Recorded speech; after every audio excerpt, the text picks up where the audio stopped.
Hello दोस्तों, आप सभी का स्वागत है आइए ऑनलाइन स्टडी यूट्यूब चैनल में। दोस्तों, आज की इस वीडियो में हम यूपी डीएलएड थर्ड सेमेस्टर के हिंदी विषय के प्रीवियस ईयर 2024 के पेपर को हल करेंगे। तो आप इस वीडियो को एंड तक ज़रूर देखिए, ये वीडियो आपके एग्जाम के लिए महत्वपूर्ण होने वाली है। इस वीडियो में हम 5 बहुविकल्पीय प्रश्न, 6 अति लघु उत्तरीय प्रश्न और 7 लघु उत्तरीय प्रश्न यानी कि हिंदी के संपूर्ण पेपर को हल करेंगे। तो आप वीडियो को एंड तक ज़रूर देखिए। चलिए वीडियो शुरू करते हैं। यहाँ पे आप देख सकते हैं बहुविकल्पीय प्रश्न। पहला प्रश्न पूछा गया है, मनुष्य के भाव एवं विचारों की अभिव्यक्ति होती है भाव भंगिमाओं द्वारा, संकेतों द्वारा, बाणी द्वारा या उपयुक्त सभी द्वारा।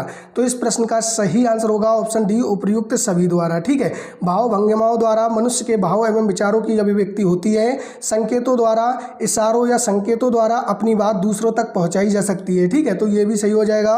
बाणी द्वारा, बोलकर अपने विचार प्रकट करना अभिव्यक्ति का सबसे प्रमुख माध्यम है। ठीक है, तो ये भी सही हो जाएगा। ऑप्शन डी आपका बिल्कुल सही आंसर होगा, उपयुक्त सभी द्वारा। ठीक है, बात करें अगले प्रश्न की। प्रश्न नंबर 2 में पूछा है, निम्न में से कमल का पर्यायवाची नहीं है पुंडरीक, जलज, पयोद, सरोज। तो आपको बताना है कमल का पर्यायवाची कौन सा नहीं है। तो इस प्रश्न का सही आंसर होगा ऑप्शन सी, पयोद। ठीक है, पयोद का अर्थ होता है जल देने वाला यानी कि बादल। ठीक है, यह कमल का पर्यायवाची नहीं है, जबकि पुंडरीक, जलज और सरोज ये कमल के पर्यायवाची शब्द हैं। ठीक है, तो इस प्रश्न का सही आंसर ऑप्शन सी हो जाएगा, पयोद। बात करें अगले प्रश्न की। प्रश्न नंबर 3 में पूछा गया है, मृत्यु की इच्छा रखने वाला के लिए एक शब्द होगा चिकीर्ष, युत्सु, मुमुक्षु या मुमूर्षु। तो इस प्रश्न का सही आंसर हो जाएगा, मृत्यु की इच्छा रखने वाले के लिए एक शब्द हो जाएगा मुमूर्षु। ऑप्शन डी इस प्रश्न का बिल्कुल सही आंसर होगा। बात करें मुमुक्षु, तो इसका अर्थ होता है मोक्ष प्राप्त करने की इच्छा रखने वाला। ठीक है, उसके लिए एक शब्द होता है मुमुक्षु। बात करें अगले प्रश्न की। प्रश्न नंबर 4 में पूछा है, अनौपचारिक स्थल है डाकघर, बैंक, घर या विद्यालय। आपको बताना है इनमें अनौपचारिक स्थल कौन सा है। तो इस प्रश्न का सही आंसर होगा ऑप्शन सी, घर। ठीक है, घर कैसा है, अनौपचारिक स्थल है। ठीक है, ये व्यक्तिगत और अनौपचारिक स्थल है जहां बिना किसी नियम या औपचारिकता के स्वतंत्र रूप से बातचीत और व्यवहार होता है। ठीक है, जबकि डाकघर, बैंक, विद्यालय ये कैसे हैं, औपचारिक स्थल हैं। ठीक है, तो इस प्रश्न का सही आंसर होगा ऑप्शन सी, घर। बात करें अगले प्रश्न की। प्रश्न नंबर 5 में पूछा है, निम्न में मूलतः हिंदी का विराम चिन्ह है। आपको बताना है इनमें मूलतः हिंदी का विराम चिन्ह कौन सा है। ठीक है, हंस पद, पूर्ण विराम, उद्धरण चिन्ह या अर्धविराम। तो इस प्रश्न का सही आंसर हो जाएगा ऑप्शन बी हो जाएगा, पूर्ण विराम। ठीक है, पूर्ण विराम ऐसा विराम चिन्ह है जो मूल रूप से हिंदी का है। ठीक है, तो ऑप्शन बी इस प्रश्न का बिल्कुल सही आंसर होगा। दोस्तों, 2024 में आपसे ये 5 बहुविकल्पीय प्रश्न पूछे गए थे। 5 में से आपके कितने सही हुए हैं कमेंट में ज़रूर बताइएगा। और वीडियो अच्छी लग रही हो तो वीडियो को लाइक और चैनल को सब्सक्राइब जरूर कर लीजिए। बात करें अति लघु उत्तरीय प्रश्न की, तो यहाँ पे आप देख सकते हैं पूछा गया है, मसी कागज छुओ नहीं, कलम गही नहीं हाथ, पंक्ति किस कवि के विषय में कही गई हैं। तो इस प्रश्न का सही आंसर हो जाएगा, मसी कागज छुओ नहीं, कलम गई नहीं हाथ। ये प्रसिद्ध पंक्ति भक्ति काल के महान कवि कबीरदास जी के विषय में कही गई हैं। ठीक है, बात करें अगले प्रश्न की। प्रश्न नंबर 7 में पूछा है, योग रूढ़ शब्द किसे कहते हैं। तो आंसर हो जाएगा, जो यौगिक शब्द अपने सामान्य अर्थ को छोड़कर किसी विशेष व्यक्ति, वस्तु या अर्थ का बोध कराएं उसे योग रूढ़ शब्द कहते हैं। यानी कि दोस्तों यहाँ पे आप देख सकते हैं, जो यौगिक शब्द अपने सामान्य अर्थ को छोड़कर, ठीक है, किसी विशेष व्यक्ति, वस्तु या अर्थ का बोध कराएं उन्हें योग रूढ़ शब्द कहते हैं। जैसे यहाँ पे उदाहरण आप देख सकते हैं, जलज। जलज का जो शाब्दिक अर्थ है वो है जल में जन्म लेने वाला, और इसका जो रूढ़ यानी कि विशेष अर्थ है वो कमल है। ठीक है, जलज का प्रयोग होता है कमल के अर्थ में। ठीक है, तो यहाँ पे क्या ये योग रूढ़ शब्द हो जाएगा। बात करें अगले प्रश्न की। प्रश्न नंबर 8 में पूछा है, तत्सम शब्द किसे कहते हैं। तो आंसर हो जाएगा, तत्सम शब्द वे शब्द होते हैं जो संस्कृत भाषा से सीधे बिना किसी परिवर्तन यानी कि बदलाव के सीधे हिंदी भाषा में उपयोग या प्रयोग किए जाते हैं। जैसे यहाँ पे आप देख सकते हैं, अग्नि, सूर्य, दुग्ध आदि। ठीक है, ये कैसे हैं, तत्सम शब्द हैं। तत्सम शब्द वे शब्द होते हैं जो संस्कृत भाषा से बिना किसी परिवर्तन या बदलाव के सीधे हिंदी भाषा में उपयोग किए जाते हैं। ठीक है, बात करें अगले प्रश्न की। प्रश्न नंबर 9 में पूछा है, मूल्यांकन के उपकरण बताइए। तो आंसर हो जाएगा, मूल्यांकन के उपकरण। मूल्यांकन के उपकरण वे साधन और विधियां हैं जिनका उपयोग विद्यार्थियों की सीखने की प्रक्रिया, ज्ञान और योग्यताओं को मापने के लिए किया जाता है। ठीक है, यहाँ पे आप देख सकते हैं अवलोकन, साक्षात्कार, प्रश्नावली, परीक्षण, सर्वेक्षण, लिखित परीक्षा आदि मूल्यांकन के उपकरण हैं। तो मूल्यांकन के उपकरण क्या होते हैं? वे साधन और विधियां जिनका उपयोग विद्यार्थियों की सीखने की प्रक्रिया, ज्ञान और योग्यताओं को मापने के लिए किया जाता है। ठीक है, बात करें अगले प्रश्न की। प्रश्न नंबर 10 में आपसे पूछा है किन्हीं 4 तत्सम शब्दों को तद्भव रूप लिखिए। तो आपको जो भी 4 तत्सम शब्द पता हो उनके तद्भव रूप आप लिख सकते हैं। ठीक है, यहाँ पे हमने लिखे हैं तत्सम शब्द, तद्भव शब्द। पहला है अग्नि, अग्नि का तद्भव क्या हो जाएगा? आग हो जाएगा। ठीक है, दूसरा है दुग्ध, दुग्ध का क्या हो जाएगा? दूध हो जाएगा तद्भव। तीसरा है हरिद्रा, हरिद्रा तत्सम है, इसका जो तद्भव होगा वो हो जाएगा हल्दी। ठीक है, इसी प्रकार यहाँ पे आप देख सकते हैं भिरमर, भिरमर कैसा शब्द है? तत्सम शब्द है, इसका तद्भव क्या हो जाएगा? भौरा हो जाएगा। ठीक है, तो ये आपके 4 तत्सम शब्दों का तद्भव रूप है। बात करें अगले प्रश्न की। यहाँ पे आप देख सकते हैं प्रश्न नंबर 11 में पूछा गया है आंखें खुलना मुहावरे का अर्थ लिखिए। तो आंसर हो जाएगा आंखें खुलना, इसका अर्थ होता है होश आना या सचेत होना। ठीक है, वाक्य प्रयोग यहाँ पे आप देख सकते हैं व्यापार में भारी नुकसान होने पर गोलू की आंखें खुल गईं और वह अब संभल कर काम करने लगा है। ठीक है, तो आंखें खुलना इसका क्या अर्थ होगा? होश में आना या सचेत होना। ठीक है, तो ये आपसे 6 अति लघु उत्तरीय प्रश्न 2024 में पूछे गए थे। ठीक है, अब हम लघु उत्तरीय प्रश्नों को हल करेंगे। तो यहाँ पे आप देख सकते हैं यहाँ पे पूछा गया है मुंशी प्रेमचंद जी का संक्षिप्त जीवन परिचय लिखिए। तो आंसर हो जाएगा हिंदी के महान कथाकार मुंशी प्रेमचंद जी का जन्म 31 जुलाई 1880 को वाराणसी के लमही गांव में हुआ था। कहाँ हुआ था?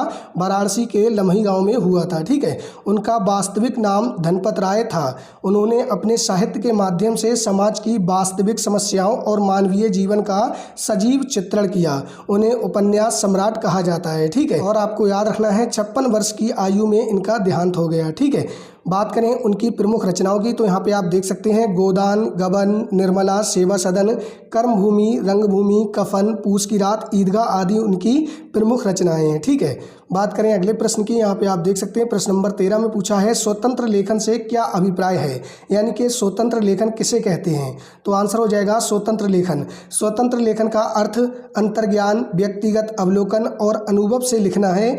इस स्तर पर शिक्षार्थी विभिन्न संरचनाओं, शब्दावली और शाब्दिक वस्तुओं को चुनने के लिए स्वतंत्र हैं और अपने स्वयं के विचारों को व्यक्त करते हैं, इसलिए इस प्रकार की रचना को स्वतंत्र लेखन कहते हैं। ठीक है, तो स्वतंत्र लेखन क्या होता है? स्वतंत्र लेखन का अर्थ अंतर्ज्ञान, व्यक्तिगत अवलोकन और अनुभव से लिखना है। ठीक है, बात करें अगले प्रश्न की। प्रश्न नंबर 14 में पूछा है प्रेरणार्थक क्रिया किसे कहते हैं?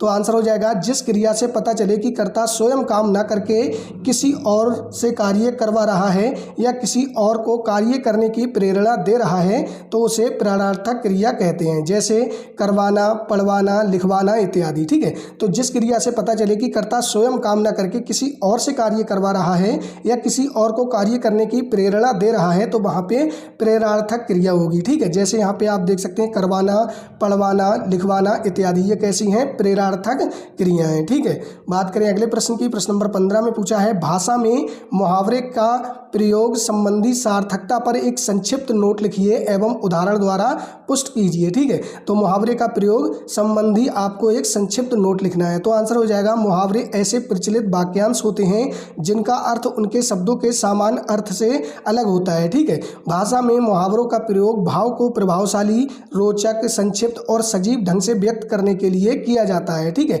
तो मुहावरे ऐसे प्रचलित वाक्यांश होते हैं जिनका अर्थ उनके शब्दों के सामान्य अर्थ से अलग होता है। ठीक है, भाषा में मुहावरों का प्रयोग भाव को प्रभावशाली, रोचक, संक्षिप्त और सजीव ढंग से व्यक्त करने के लिए किया जाता है। ठीक है, इनका प्रयोग भाषा में चमत्कार, सरसता और प्रभाव उत्पन्न होता है। ठीक है, इनके प्रयोग से क्या होता है? भाषा में चमत्कार, सरसता और प्रभाव उत्पन्न होता है। ठीक है, बात करें उदाहरण की। तो यहाँ पे आप देख सकते हैं उदाहरण मुहावरा है नाक कटना। ठीक है, इसका जो अर्थ होगा वो क्या हो जाएगा? अपमान होना। ठीक है, वाक्य प्रयोग है परीक्षा में नकल करते पकड़े जाने पर उसकी नाक कट गई। ठीक है, इस प्रकार मुहावरे कम शब्दों में गहरे भाव को प्रभावशाली ढंग से व्यक्त करते हैं और भाषा को अधिक आकर्षक बनाते हैं। ठीक है, बात करें अगले प्रश्न की। प्रश्न नंबर 16 में पूछा गया है औपचारिक एवं अनौपचारिक कथन को 100 उदाहरण अंतर स्पष्ट कीजिए। ठीक है, आपको क्या करना है? औपचारिक एवं अनौपचारिक कथन को उदाहरण सहित बताना है। ठीक है, तो आंसर हो जाएगा औपचारिक एवं अनौपचारिक कथन में अंतर। पहली बात करें औपचारिक कथन की, तो औपचारिक कथन वह होता है जिसका प्रयोग किसी अधिकारी, संस्था, अपरिचित व्यक्ति या सार्वजनिक कार्य के लिए शिष्ट, नियमबद्ध और मर्यादित भाषा में किया जाता है। ठीक है, जैसे यहाँ पे आप देख सकते हैं उदाहरण, महोदय कृपया मुझे 2 दिन का अवकाश प्रदान करने की कृपा करें। ठीक है, ये कैसा कथन है? औपचारिक कथन है। ठीक है, औपचारिक कथन वह होता है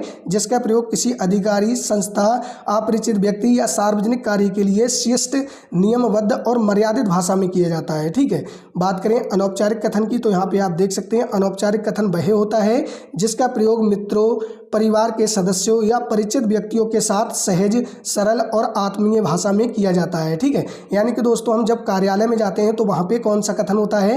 वो औपचारिक कथन की में बात करते हैं। ठीक है, और जब हम घर में बात करते हैं अपने दोस्तों के साथ या मित्रों के साथ या अपने परिवार के सदस्यों के साथ जो बातचीत करते हैं वो कैसा होता है? अनौपचारिक कथन होता है। ठीक है, जैसे यहाँ पे आप देख सकते हैं, भाई मुझे 2 दिन की छुट्टी चाहिए। ये कैसा कथन है?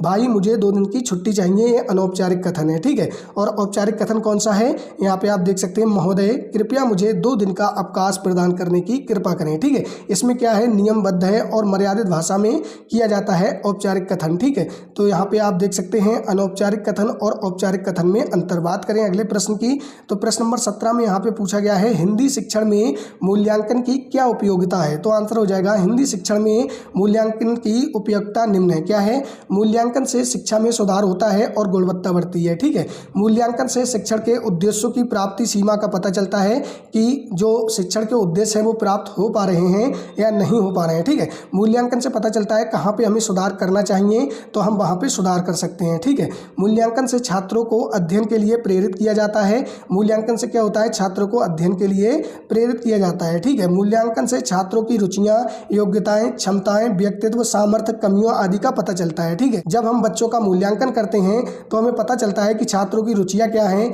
योग्यताएं कितनी हैं, क्षमताएं क्या हैं। ठीक है, ये सब कैसे पता चलता है? मूल्यांकन के द्वारा ही हमें पता चलता है। ठीक है, मूल्यांकन से अध्यापक की अपनी कमी का पता चलता है। ठीक है, अध्यापक में क्या कमी है, वो उसे कैसे पढ़ाना चाहिए, ये सब क्या है? मूल्यांकन में हमें पता चलता है। ठीक है, और वह अपने शिक्षण को बेहतर बनाता है। ठीक है, बात करें अगले प्रश्न की, तो यहाँ पे आप देख सकते हैं आज की वीडियो का अंतिम प्रश्न, प्रश्न नंबर 18, हिंदी भाषा में उच्चारण अशुद्धियों के प्रमुख कारणों का उल्लेख कीजिए। तो आंसर हो जाएगा, हिंदी भाषा में उच्चारण की अशुद्धियां विभिन्न कारणों से उत्पन्न होती हैं। इनके प्रमुख कारण निम्नलिखित हैं। कौन कौन से हैं? तो यहाँ पे आप देख सकते हैं, पहला है मातृभाषा का प्रभाव। व्यक्ति की मातृभाषा की ध्वनियों का प्रभाव हिंदी के उच्चारण पर पड़ता है। ठीक है, क्षेत्रीय भाषा या बोली का प्रभाव, अलग अलग क्षेत्रों की बोलियों के कारण शब्दों का उच्चारण भिन्न हो जाता है। ठीक है, जैसे कि आपने देखा होगा अलग अलग क्षेत्रों में अलग अलग बोलियां बोली जाती हैं जिनसे उनका जो उच्चारण होता है वो अलग अलग हो जाता है। ठीक है, बात करें अगली, तो यहाँ पे आप देख सकते हैं अशुद्ध अनुकरण, बच्चों द्वारा माता पिता, शिक्षक या अन्य लोगों के गलत उच्चारण की नकल करना। ठीक है, यदि कोई गलत उच्चारण करते हैं तो बच्चे भी वैसे ही सीख जाते हैं। ठीक है, अशुद्ध अनुकरण हो जाता है। ध्वनि का सही ज्ञान न होना, स्वर और व्यंजन के सही उच्चारण का ज्ञान न होने से भी अशुद्धि होती है। उच्चारण अंगों में दोष, जीभ, दांत, होंठ या मुख से संबंधित शारीरिक समस्या भी उच्चारण अशुद्धि का कारण बन सकती है। ठीक है, अभ्यास का अभाव, सबसे महत्वपूर्ण है अभ्यास का अभाव। सही उच्चारण का पर्याप्त अभ्यास न करने से शब्दों का उच्चारण गलत हो जाता है। ठीक है, तो ये आपके दोस्तों 18 प्रश्न पूछे गए थे 2024 में हिंदी में यूपी डीएलएड 3rd सेमेस्टर में। वीडियो आपको कैसी लगी? वीडियो अच्छी लगी हो तो वीडियो को लाइक जरूर कर दीजिएगा। यूपी डीएलएड से संबंधित सभी लेटेस्ट अपडेट और क्लासेज के लिए आप आइए ऑनलाइन स्टडी यूट्यूब चैनल को सब्सक्राइब जरूर कर लीजिए। ठीक है।